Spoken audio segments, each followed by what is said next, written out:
Hey, Jamie. Hey, Jeff. It's all on you. It's all on me. Can't you see? It's all on you. It's all on me. You and me. Can't you? It's all on you. It's all on me.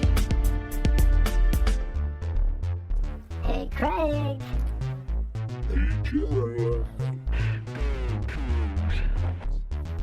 Right or wrong, we don't care. Win or lose, we don't care. We don't care. We don't care. That's right. We don't care. Hi, Jamie. Hello. We're going to try this again. We already tried this once, and then our network didn't really want to do its thing. So I guess we'll see. All right, well, welcome back to Podcast versus Everyone. My name is Jeff Nusser. I am one of the hosts here. With me is my friend Jamie Vinnick from CougFan.com. How you doing, Jamie? Another day in paradise. I'll use the same intro as I did the first time we tried to record. Yeah, there we go. No, and I'll be like, just like I did before, hey, it's paradise. You live in Pullman. Like, we'll just kind of do the whole thing again. The whole shit. We'll just kind of repeat the whole thing. The whole community. Jamie, of course, standing in for my regular co-host, Craig, still taking some time off. So hugely appreciate Jamie joining us again. Just want to remind you of a couple of quick things that are available to you. First of all, if you're listening to this on podcast, also we have this on YouTube, Podcast VS Everyone at YouTube. You can watch us if you want to see our faces, if you want to see our lovely bearded faces and see our backgrounds from our homes. If you've ever wondered what my basement looks like, you can get a sense of that. If you also are interested in the podcast in terms of other things we might do writing wise, you can subscribe to the newsletter at podcastvseveryone.com.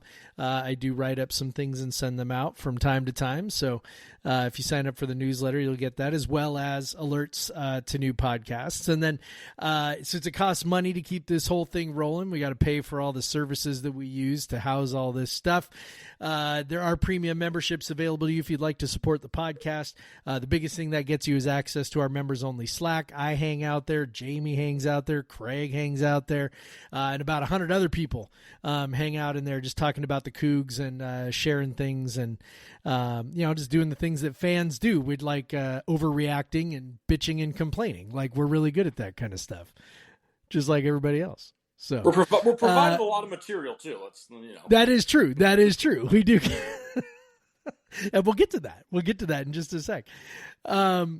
Annual memberships start at just a little over $4 a month, $50 a year. You can join us there. One perk that you'll get is that this year our bracket contest, I'm going to just restrict it to the folks who are premium members. I'll offer the same thing I offered last year, which is the winner of the contest. I'll send them a home field apparel T-shirt of their choosing. I assume they'll choose one of the WSU shirts, but just in case. I suppose you could choose something else. That would be weird, but I guess you could do it. So yeah, join us there. Come into our bracket contest and see if you can win the home field apparel shirt. Obviously the Cougs not in the NCAA tournament this year. After being in it last year and after waiting so long for that return. However, the Cougs keep their postseason streak alive. Both programs do, which is kind of wild. So this is number 4 for the men, right? 4 years in a row for the men. 5 years in a row for the women, which, to be honest, given the history of both of these programs, is a pretty awesome achievement. Now, the men are in something called the College Basketball Crown, which is I'm trying to think of how to describe it. Jamie, do you have a good way to describe this tournament? It's 16 teams, and it's a couple of 3 or 4 non-Power 5 teams, a couple of okay Power 5 teams, and then some really not very good Power 5 teams. Colorado's in it and won 3 games in conference play. So, somehow walked and still didn't get into a postseason tournament, but yeah, this was a creation of Fox, And then I think, like, correct me if I'm wrong, but it certainly seems like it was geared toward, really just finding a landing spot for Big 10, Big 12, Big East teams, which those are the three conferences that Fox broadcasts. And so that's, most of the field is made up of those guys. Yeah, it was basically the 6 spots went to those conferences. 2 from each conference were guaranteed to those. And then, essentially you've got 1 American team, 1 Atlantic 10, 2 WCC and a Mountain West, and everything else is the Big 12, the Big East, and the Big 10. And, like we kind of mentioned, that includes some not great teams. Now, the nice thing for the Cougars is there's still, a little bit of, some of these teams still have some name value behind them. Like, I'm sure we'll get into it in a second. Like, you play Georgetown. Yeah, it's been a long time since Georgetown was, Georgetown, but it still carries the name Georgetown. Like, so yeah, I mean, these, the guys who play on the team now might be a little on the young side for remembering Georgetown as Georgetown the way that maybe you and I do, but especially me, right? Because I, grew up in the 80s and all that stuff. But yeah, it's, as I'm looking here, I count, let's see, 1, 2, 3, 4, 5, 6 Big 12 teams. And then I think 1, 2 Big 10, and it looks like 3 Big East. And then the rest is, 5. I got 5 Big 12, 4 Big East, 5 Big 12. Okay, there we go. So it's a lot of, again, it's a lot of the bottom of the leagues. I mean, Colorado won 3 conference games and they're playing. I mean, good for Andre Akamovsky. He gets a couple more games, but yeah, Colorado was not a good team this year. But it's an opportunity. Hey, Fox is great. We can broadcast more of their games. And for Colorado, it's great. Let's play a few more games. For a younger roster. Well, and I think that's kind of like the big question that gets asked, right? Like, why even do this, right? And I mean, this happens during football bowl season too, where people are like, "Oh, there's too many bowl games. There's too many bowl games," and I'm like, man, I am of the opinion there's kind of no such thing as too much sports. So yeah, for me, it doesn't bug me, but I do want to. Not doesn't bug me. Like more sports is great. So. I do want to kind of maybe go down the road though, like what the value is we think for the team to keep participating. So like, for example, with the men, obviously, I mean, we're well aware of the way the season ended, got off to such a, promising start. We were kind of, dreaming big, thinking about, what this team might be able to do, maybe even get into the NCAA tournament again. And then of course they crash, for basically a month and a half. They just kind of fall off the face of the earth. And then, they recovered a bit at the end and won some games and looked pretty okay doing it. And, and then eventually, lost out to, San Francisco again, which we haven't talked about that since that game happened. But, just, broad strokes, they played pretty okay in the first half, kind of didn't play as good in the second half, got, missed some opportunities early to kind of maybe put some distance between them and the Dons. And then, of course, a backup point guard decided to, score 50 points or whatever it was. So, it was not like the most ceremonious exit, but I will say this, and I I'm curious about your thoughts on this. I really thought, even though, they did lose to San Francisco, which was a bummer, I didn't think there was anything embarrassing about it or anything that you would be like, oh yeah, that's, man, I just can't even, like, I don't know. I mean, we went through 6 weeks of embarrassing play, right?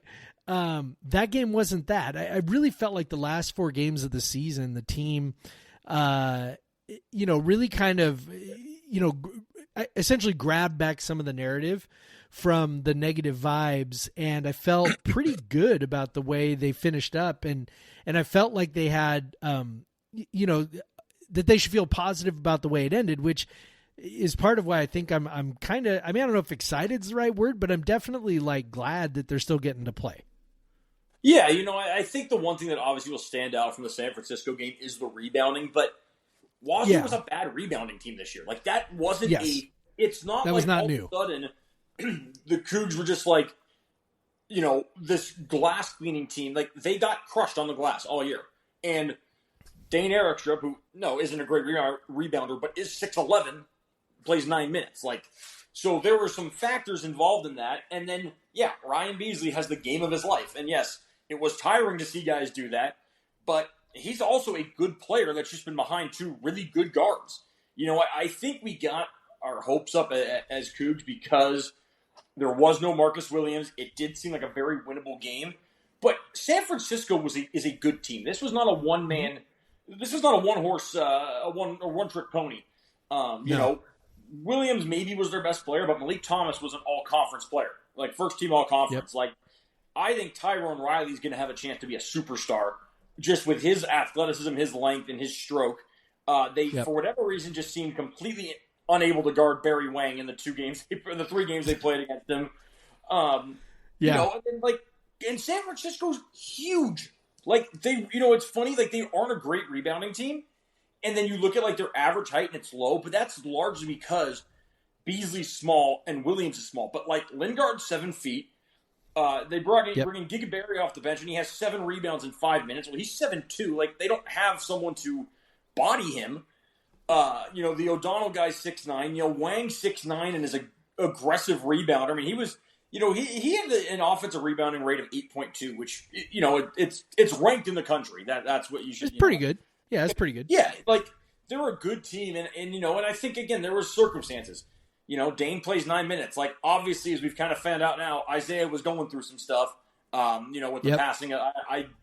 I'm guessing at that point, just based off what Riley had said and the fact that he wasn't available for media, I'm guessing they kind of knew what was on the horizon. And and Zay's such an emotional player that it doesn't surprise me that he would be affected by something like that, especially with how close him and Slick were. Obviously, just terrible that he passed and feel terrible for Zay. But, so you were almost operating in that sense without 2 of your starters because Dane plays 9 minutes and Zay's understandably his mind is elsewhere. I mean, somewhere I don't else, think, I don't think you can fault him for that at all. Yeah. And then it's just San Francisco's a good team. They won 24 games this year. They beat Boise State. They beat St. Mary's. They're good. The only thing that holds them back is they don't know how to beat Gonzaga. Yeah, they can't. They can't beat Gonzaga. They can't. They can't even really be competitive with Gonzaga. Apparently. Oh, it's remarkable. I think it's now I forget how many straight years since they've beaten them. They're 24-6 outside of Gonzaga, and then the Zags every game 11 points, 20 points, 9. For WSU fans of a certain age. For Cougar fans of a certain age, it will remind you of WSU playing, Arizona and UCLA especially, over the years up until, the last, 6-7 years. Until I think it was the Kyle's second year they finally beat SC after it was 10 years or something since they had beaten I just remember UCLA was crazy. But it was insane. Or the women's team against Stanford. That's another way to put it. That is the that's the gold standard for being unable to even compete. They played. They really did. They played hard. They played their butts off. They were competitive. They certainly did not. It was not a no-show, right? They may have gotten beat on the glass. They may have had their issues, but they certainly showed up. And they certainly tried, and they just didn't play great. They make some more shots. Yeah. Maybe they have a better chance. They put a little separation in the first half when San Francisco couldn't make a shot at all. Again, maybe that changes. But it didn't, and they lost. But it wasn't a thing where I kind of thought oh, man, this is just such a disaster. I mean, we went through that. So in my mind, because of that, I do think that it is a cool thing that they get to continue the season. And I think that is something, and I think sometimes as fans, we can sort of overvalue our own experience in the equation, right? Where it's well, I as a fan am not interested in watching them play any more basketball. Therefore, they should not play any more basketball. And it's okay, but we're not the only ones who matter here. There's a whole squad full of players who I'm sure are appreciating the opportunity to, A, play some more games, but B, go to Las Vegas again to do it. Right. And it's probably, I mean, if we're just being honest, like the atmosphere is probably going to be a little more relaxed because, somewhat like a bowl game, right? Where, this is the reward, for what they were able to accomplish. And the reality is for us, they did win enough games early in the season to have a record that looked pretty okay. And those games do count. Those games count, even though there were all those games in the middle that really sucked and sort of like changed our whole perception of the trajectory of the team and the program. But, the early season games did happen. The record was what it was. They won, all the games that they won, and that was enough to get them invited to something like this. And so for that, I don't know. I think it's great. I think it's great. Yeah, I mean, I don't see for the team. I don't see a downside. I mean, it's first off, they don't play till March 31st. Yep. If that helps keep one guy out of the portal, because the portal opens on the 16th. No, yesterday the 16th. The 20, whatever. The 20. I think next Monday. It's something like that. Anyways, if that keeps one guy out of the portal, it's a win. It's a chance to how it might seem menial. How much does 5-6 extra practices and one more game help with Thomas Thrasherson or a Reeve Avers or guys who are going to be, you would assume, part of the program going forward? I mean, Thomas and Reeve have said they're staying, and I mean, I don't think they would be particularly sought after NIL guys either. How much does that help them kind of build themselves towards next year? The same way we see it in bowl season, as you mentioned, And then I think there's the other thing that I don't think it's been announced yet, but there's been rumbles and mentions that the winner's going to get some kind of little NIL package. I mean, it's not going to be a ton, but, for a team like Washington State, who is obviously strapped for NIL funds, any cent matters, especially with some of the guys who, hypothetically, you're going to need to try and keep with a little bit of with some dollar signs. But I don't see a downside to it. Like, I get what you said, like, for the fans, but like, it's not about the fans. Like, this, let me rephrase it. In this sense, it's like the program shouldn't care that, the fans didn't enjoy the season much, we should stop. Like, let's look at Kyle Smith's the first NIT year. Like, remember when they went through that stretch where they played like dog water and they yes, I do, lost 5 straight and then they won a couple games late in the regular season.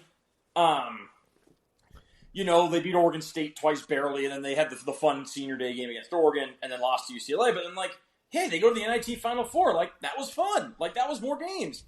The women's team last year had a disappointing end of the season for obvious reasons. You lose Charlize, the season kind of falls apart. And then they go to the Final Four of the WBIT. Like, some of those things are fun. And, it gives you a different memory of that season. You don't think so much about that stretch or, that happened. And then sometimes, you think back to Kyle's next year, and the only thing you think about is Steel Ventures going for 27 and beating him in the NIT. But, some of those smaller tournaments can have, and I think they can have impacts too. I think, again, they're good for development. I think it was a few years ago, the Arizona women's team won the WNIT, and then the next year was one shot away from winning the national title. Sometimes things like that happen where just those extra few games and, and again, in a time where you're doing everything you possibly can to keep guys in Pullman and try and keep pieces of the roster, this can't be anything but good. Yeah, can't hurt. So they're going to take on Georgetown.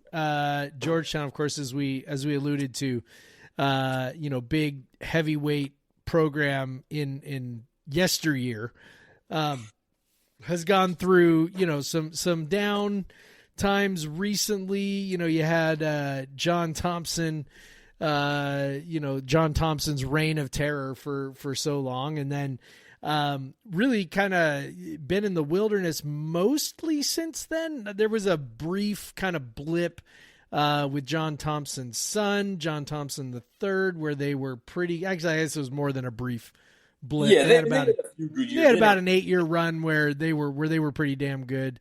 Fell off a little bit, went for Patrick Ewing.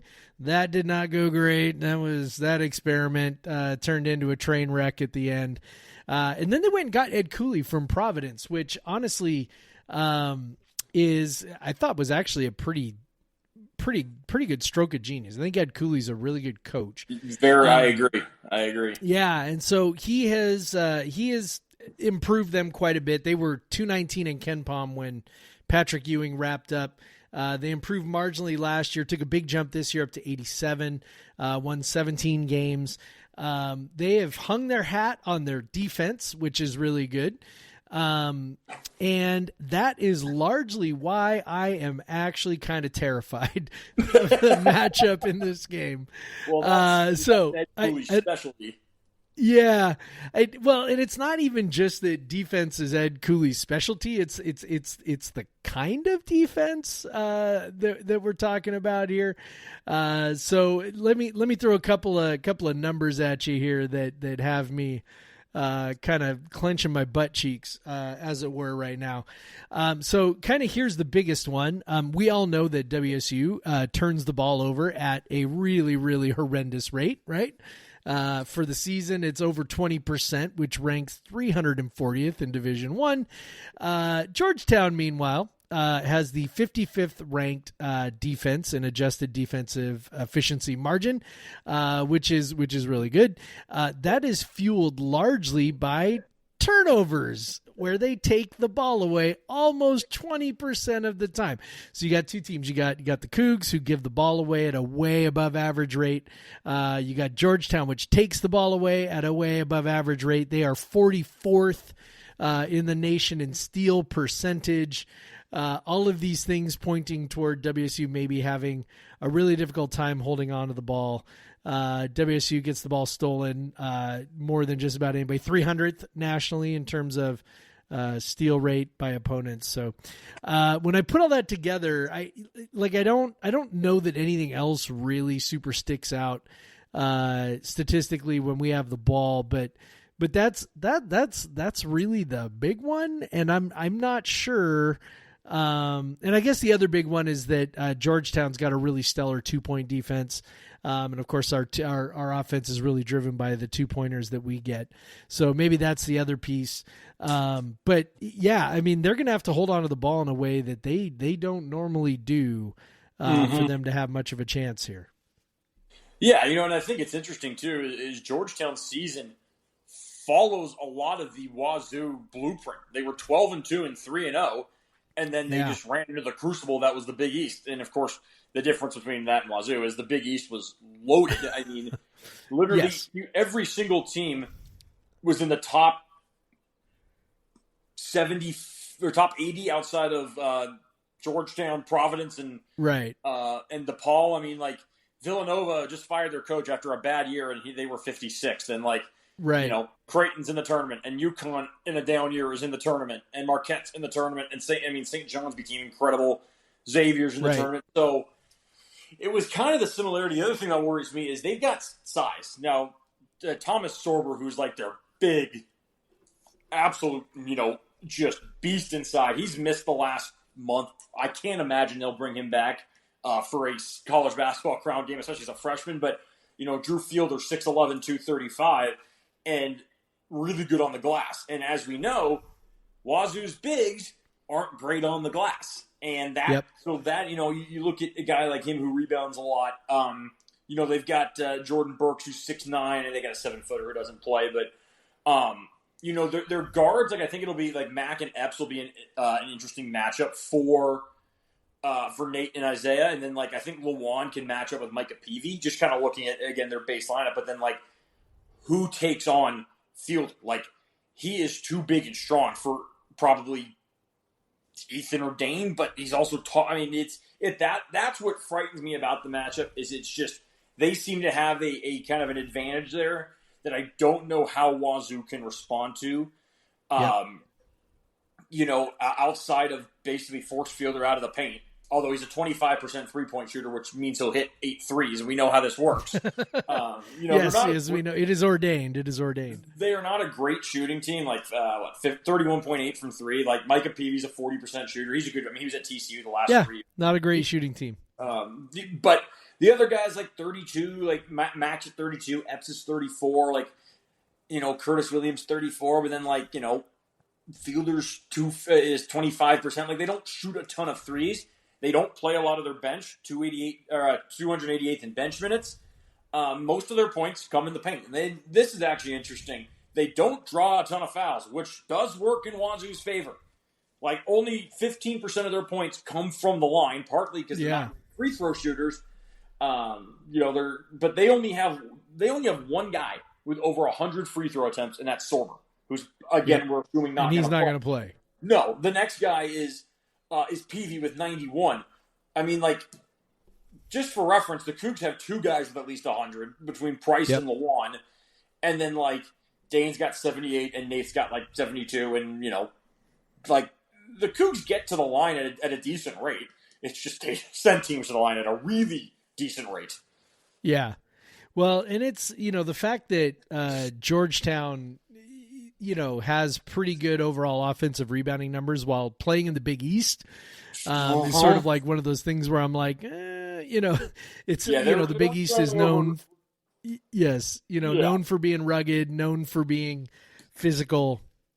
I don't think even in, in the days since John Thompson, I don't think that has changed all that much. And so as WSU's defensive rebounding goes, we've really seen this. As that goes, their defense goes. And so if they are going to be able to, be tough on the defensive glass, they have a good chance to slow Georgetown down a bit. If they're not, if they're going to do what they've done, pretty often. Now, heading into that San Francisco game, they had really done a better job on the defensive glass, and then San Francisco just kind of went crazy on them. And I almost think, I don't know, San Francisco coming into that game, not a great offensive rebounding team. They were not one of the top offensive rebounding teams in the conference. It seemed like the coach was like, all right, I'm missing Marcus Williams. How do we get an edge? Okay, WSU really sucks at defensive rebounding, man. Let's just turn it loose and go to the glass. And honestly, it seemed like our guys who had fought pretty hard on the defensive glass for the previous few games, it seems like they honestly were taken by surprise. They were not expecting San Francisco to crash quite that hard, and I think that was evidenced a bit by the fact that the second half was very different. The offensive rebounding percentage in the second half was much lower. So I wonder on this one if with the dedicated practice time to knowing that, hey, this is what Georgetown does, and making sure that you're ready for it and ready to fight for it. That's what's going to be required. If they don't offensive rebound, if they don't, if they turn the ball over, it's I could easily see this game getting away. I think KenPom's got it at I don't know, Georgetown by 4 or something like that, right? Yeah, it's got Georgetown by 4. Georgetown 63% chance. It was basically a 2-1 chance to win the game based off their rankings. I think we are 124 in his system right now. Georgetown 87. So going to be a tough game no matter what, but it could spiral pretty bad if those two factors get away from them. Let's flip to the women really quick. One thing I just sorry. Yeah, go ahead. One thing so I just went and looked. Sorber is out for the year, so they won't be seeing him. And what's interesting is I'm looking at this. If you look at their last few games since he got hurt, they're 2-5, and the offensive rebounding numbers are a lot closer to 18 or 19%, or and there's a couple outliers in there, but they're not rebounding 31% without him. So I do think that's one thing just to, Fielder, I think, still going to be a load on that offensive glass, but a lot of their second chances came through what he was able to do in terms of a 9.7 offensive rebounding rate, which I'd have to imagine, only ND has a higher rate, which is hysterical considering he's got a defensive rebounding rate. But I do think to that end, by the way, I'll add on to that really quick. Their defense, I'm now looking at their game plan where it kind of shows all their defensive efficiencies. Their defense kind of fell apart too after they lost him. He was the leader in block rate. Yeah. So yeah, so you put that together and you go, well, I mean, maybe there's something there. Still forcing a lot of turnovers, but yeah, maybe there's something there where it's like they're not, and their effective field goal percentage against, their 2-point percentage against their last 6 games, they gave up 60% on twos, 68%, 72%, 61%, 58%, 64%. That's pretty bad. So maybe that is a harbinger of good things. Maybe Sorber really is that important to them. The women are headed to the WNIT, which is not to be confused with the WBIT, and the WBIT is more comparable to the men's NIT, with the WNIT, I don't know, being comparable to a very large CBI. I don't know, like Probably, maybe that's yeah. kind of the level we're talking about here, which is to say, as Jamie and I were talking about before we jumped on and hit record, this is a tournament WSU should fare really well in. Yeah, I mean, you look at what plagued them this year when you look at their losses. Power teams and the best of the WCC. Like, they just weren't at that level, partly because of their youth, but, you look at who they lost to. I mean, even the not great Power 5 teams, the Texas Techs, the Stanfords, which is bizarre to say, but, Iowa, like, Drake's a good team, like, they lost to a lot of kind of teams that were just better and older. Yep. I mean, I don't know about the older part. I haven't gone through the entire field, but there's only a few teams higher in the net than they are. There's only like 3 top 100 teams. There's only one power team, and it's Rutgers, who won like 11 games. Like, this bodes well for them. I think, especially with how we have seen Cami Etheridge teams perform late in the season, where they get hot at the right time. I think there are certainly some things to like. I mean, here's how you put it into perspective. Wazoo gets the winner of Air Force and Utah Valley. Both teams that are not particularly great. If they win that, then they get one of North Dakota State, who's not great, New Mexico State, who's not great, or Pacific, who they beat 3 times this season. 3 times. Yep. I mean, they say the hardest thing is to beat a team 3 times. I don't know where 4 falls in, but like Pacific and St. Mary's were like the 6th and 7th teams in the WCC, and like they're in this tournament. Like, those were not very good teams. Like, they had, like, they're not awful. They're not like a joke or anything. Like, they were okay. Like, but like St. Mary's was 14-16 and went 10-10 in the WCC, and like Pacific was 15-18 and went 9-11 in the WCC. Like, Wazoo beat Pacific by 8, by 12, and then by 11, and they didn't play all that well in that first in the WCC tournament. And then they beat St. Mary's by 9, and then by 10. Like, these weren't teams that they like really struggled with, but that's just kind of to give you a feel of what the field looks like. And like, there are some okay teams. Like, Buffalo won like 25 games. Like, I think the College of Charleston's solid, but it's a lot of 23-win teams in bad conferences that, either won their regular season title and just choked in the conference tournament, or, or there was one team that was ahead of them or something. But there is not like this, that team, like last year in the WBIT, which I think, like you said, is the better tournament. Like, you look at kind of who they were facing. It's okay. You've got like, they faced Illinois in like the Final Four, and like, all right, that's still a Big Ten team. Like, they played Toledo, who was a good team. Who else did they? I think they played Santa Clara, who was I think won 20. Yeah, Santa Clara won 25 games last year, and Wazoo handled them. Wazoo actually destroyed them, but that's who they were facing. This is a lot lower, and I think for a team this young, this is great. They should be doing this. This is really valuable for all of those freshmen, and for a team that hypothetically could return its entire roster besides Tara. Like, they need these games just for next season, and I think, like I said, I think they've got a chance to.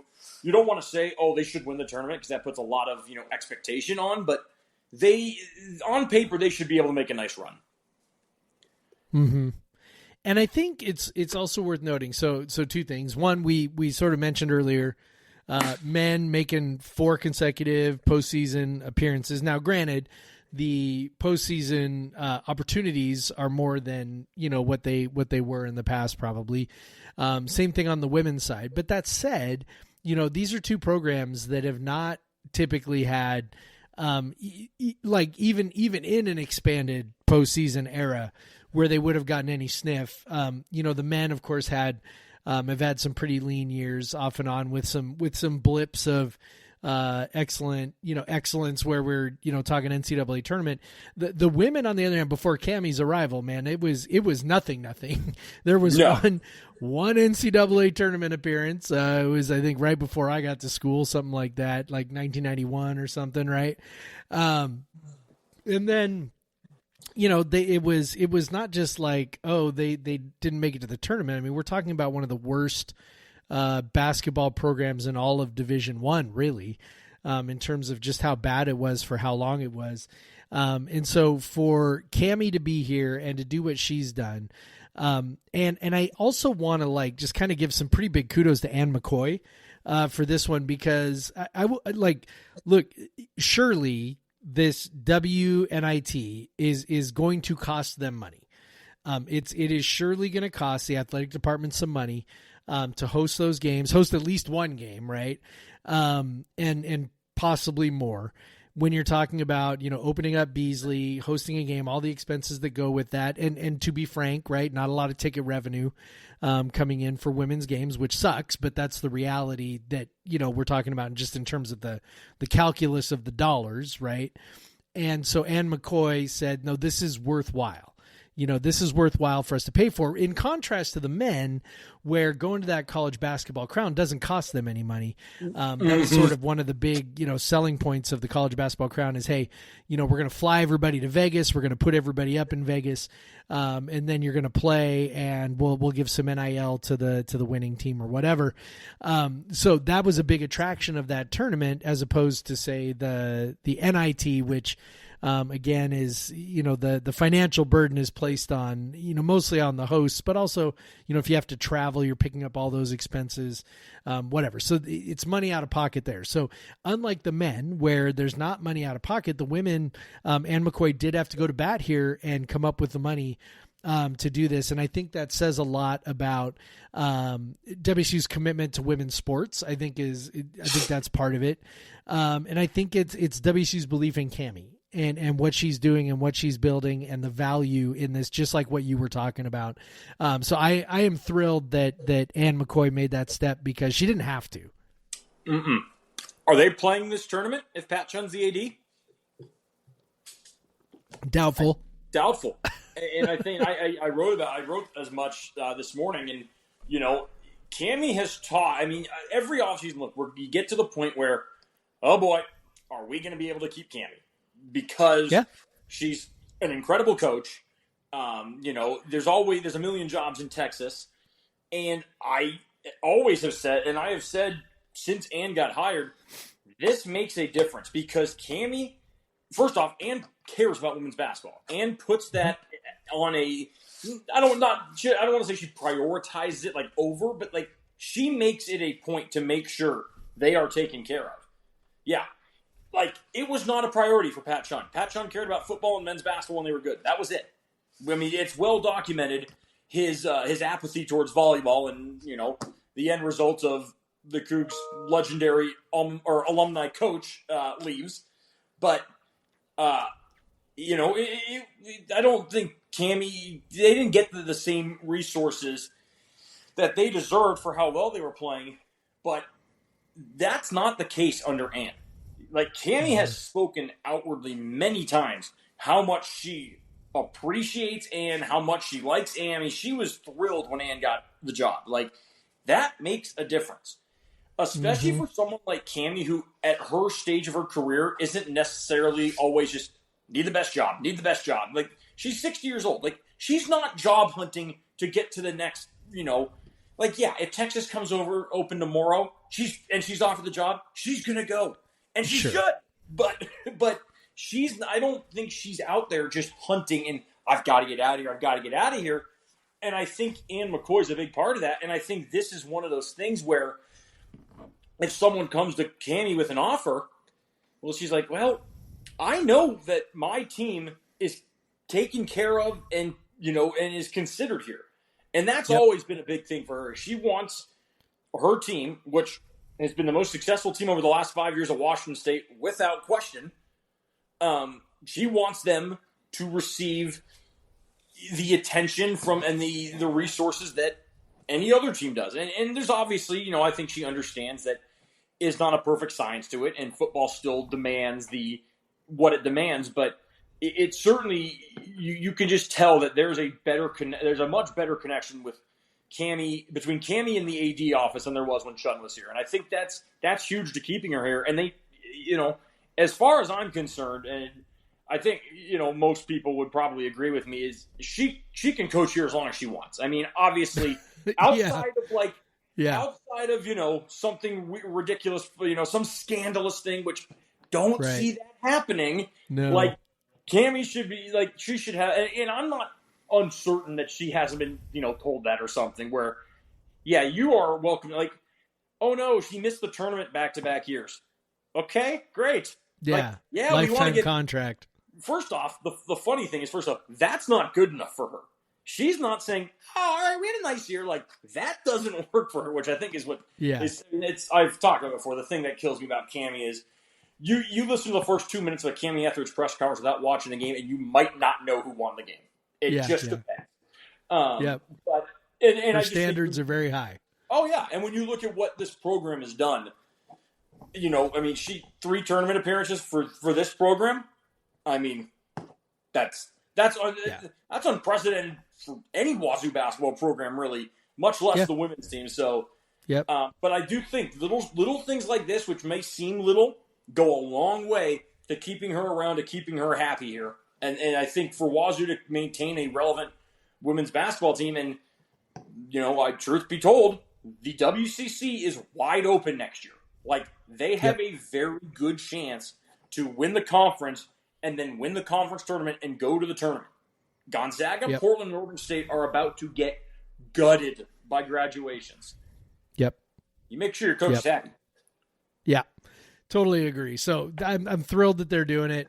I think it's great. You mentioned all the young players, for people who may not be as familiar with the roster, really just one senior, Tara Wallach, who is fabulous and fantastic, but also so many just really hyper talented young players. One player you mentioned, Diana Mendez, is just like she is an athlete on another plane. We all love Charlize for everything she did, and Charlize is a special basketball player. Mendez, like, as an athlete, is just, she's on a different level. It's the type of athlete she reminds me of. This freshman year reminded me of. She's the type of player Stanford brings off the bench when they're up 40 against Wazoo, and it's like, wait, you mean there's more of these? Yeah, there's more. You sure? You're like, come on, man. It's not fair. Star recruit who hasn't played, who's redshirting, or who's sitting on the bench for Tara. That's what it was watching Mendez, and you just see what it can become, and just I mean, I think, and Cammie said this much after I think it was the Portland game, like, sometimes she does stuff I get mad at her. Like, she had a high turnover rate, which expected. She's a freshman with a ridiculous usage. And then she's like, but then she dribbles through 5 players and finishes at the rim. And I'm like, well, I can't really say anything because I know that's what she's going to be able to do. And I think, and when you look at how players improve in her program, I mean, what she'll be able to do by the time she's a senior, let alone next year, or let me reverse that. What she'll be able to do next year, but let alone when she's a senior, I mean, you're talking a potential WCC Player of the Year, potential like All-American candidate with how good she can. I'm not saying right now, but how good she can be. Yep. And playing in these games, could potentially go a long way. I mean, when you're talking about a player with so much untapped potential, every game potentially makes a difference. So, so that's a good deal. I guess we'll just wrap up really quick by mentioning we would give a spring football update, but there really isn't one to give. No, they haven't practiced since.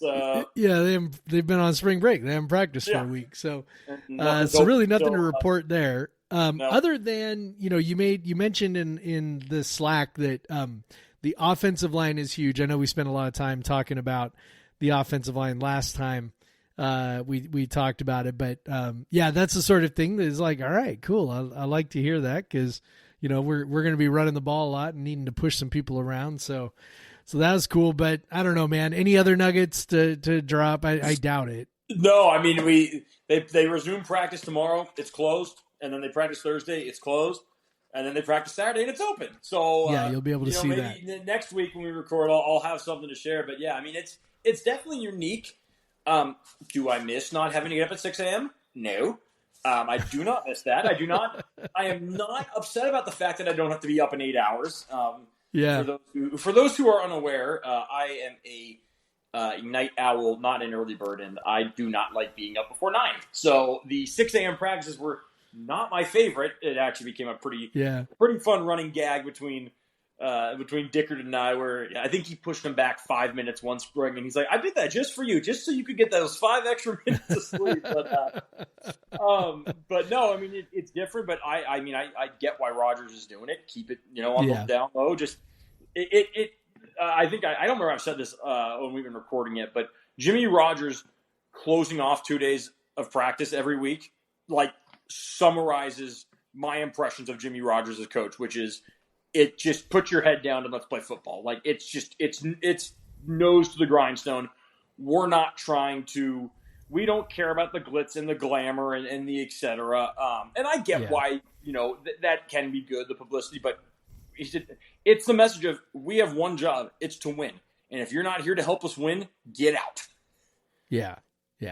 I personally think it's a little silly, but I also won't say that to his face. So I get why people are like, okay, is it a big deal? I get that, but I also get from his standpoint, it's just, it just doesn't need to be for him, it doesn't need to be this big thing. And what he's probably, and who knows, maybe next spring it's open, and this is probably the way he's done stuff in Brookings, and it was just treated a little differently. And I've always said this: if you win, do whatever you want. It's so true. It's so true. I mean, look, you and I both know that Mike Leach did Mike Leach things, and Mike Leach could get away with a lot of stuff because he did what he did. I mean, look, the reality is that there are so many stories of things that Mike Leach did where you're like, man, a lot of other coaches if Jake Dickert, for example, had done some of those things, I'm not sure that, it would have flown, but it's when you win, your point is taken, right? When you win, you can show up an hour and a half late to your own press conference. Your own press conferences, your own practices, your own whatevers. Leach, and I think, and then also everyone just knew this is what you're dealing with. It wasn't like he pulled it out. You knew when you hired him. No. All right, this guy's a little weird. No, there were no surprises, man. There was nothing there that was surprising. I mean, even you go back to that very first season where damn near people are starting to punch each other out, and he's rolling people in the sand and hosing them down, and you got abuse allegations and all this stuff, and they conduct an investigation and go, seems fine to us. Ever Leach practice I if covered. You don't like it, you can probably go. Yeah, spring of 19 is the first Leach practice I covered, and it was a sloppy first 10 minutes to practice, and Leach just stops the whole practice. He would restart practices all the time, which was yeah, and he was like, well, this looks like, I'm going to PG this up a little bit. This looks like an unmotivated group, and the thing I have found to motivate a football player is about 50 up downs. So figure it the out now. that sounds pretty much exactly out there. Like it was probably a 35-degree day, and he's there in his cargo shorts, of course, and his t-shirt, and his ball cap, sunglasses on, just chilling. I love it. Eyes focused on one side of the field. Doesn't matter what's happening with the defense. That's right. We're watching the quarterbacks. That's right. All right. Yeah, well, you win, and you can kind of do whatever you want, and nobody cares. But you better win. Yep. Otherwise, people seem to care a lot. Mm-hmm. All right. Well, hey, that is probably a good place to wrap it up. So, Jamie, why don't you remind everybody where they can find you on the socials? Jamie Vinnick 9 on Twitter, JameyVinnick and the number 9. That's where I do most of my social mediaing, and then all of my work at cougfan.com. Yeah, go find kookfan.com. And you can find me on Blue Sky. That's where I hang out. Nusscoug, NUSSCOUG.podcastvseveryone.com. And again, you can always subscribe to the newsletter just by going to podcastversuseveryone.com and getting that sent to your inbox. And just a reminder again, join the premium, do a premium subscription. Jump on into our Slack, talk with a whole bunch of other people who are just as psycho as you are about the Cougs. Join us for the NCAA basketball tournament. By the way, Jamie, as we're wrapping up here, who you got to win it all? Go Gators. Yeah, me too. I'm like, we got a big draft thing. It's a huge, complicated thing, but at my school tomorrow, and I'm hoping to draft the Gators because I gotta cheer for my boy, John Andershek, friend of the pod, John Andershek, for people who listened to those back in the day. So very, very excited. Him and Big Ruben, out there in Gainesville. Yep. So hoping they'll win it. Although I don't know. I think Duke is really good. So if Cooper Flag is yeah, that's kind of. Anyway, let's wrap it up. Jamie, Black Lives Matter. Go Cougs. I'm messing it all up already. Unions are awesome. All that good stuff.